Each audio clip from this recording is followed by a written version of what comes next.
দেশে এখনো ৭১-এর ঘাতক দালাল ও তার দোসরদের ষড়যন্ত্র চলছে জানিয়ে তাদের ঐক্যবদ্ধ হয়ে প্রতিরোধ করতে বলেছেন রাষ্ট্রপতি মোহাম্মদ শাহাবুদ্দিন।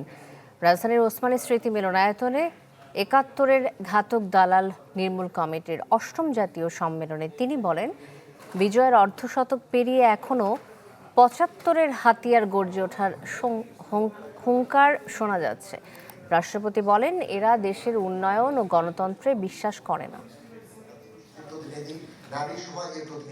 রাজধানীর ওসমানী স্মৃতি মিলনায়তনে ৭১-এর ঘাতক দালাল নির্মূল কমিটির ৮ম জাতীয় সম্মেলন।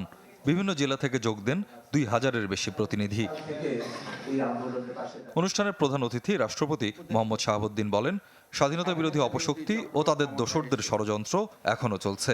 ঐক্যবদ্ধভাবে এই গোষ্ঠীকে নিশ্চিহ্ন করতে হবে। স্বাধীনতা বিরোধী সেই নেতৃবৃন্দের গাড়িতে স্বাধীন বাংলাদেশের পতাকা উঠতে দেখা যায়। এর চেয়ে বেশি আমাদেরকে মুক্তিযোদ্ধাদেরকে হেয় প্রতিপন্ন করা আরও কিছু থাকে? উন্নয়ন অগ্রগতির অব্যাহত রাখতে এবং সর্বস্তরের স্বাধীনতা ও মুক্তিযুদ্ধের চেতনাকে ছড়িয়ে দিতে ৭১-এর পরাজিত শক্তি ঘাতক দালালদের বিরুদ্ধে সর্বাত্মক প্রতিরোধ আমাদের গড়ে তুলতে হবে। বহির্বিশ্বে দেশকে নিয়ে যারা অপপ্রচার করছে তারা মূলত অগ্রগতিকে বাধাগ্রস্ত করতে চায় বলে মন্তব্য করেন রাষ্ট্রপতি। তরুণদের প্রতি আমি আহ্বান জানাবো, আপনারা মুক্তিযুদ্ধের ইতিহাস পড়ুন, বঙ্গবন্ধুর জীবনী ও আদর্শ সম্পর্কে জানুন, আপনাদের মননে বোধে জীবন চারণে মুক্তিযুদ্ধের আদর্শকে লালন করুন।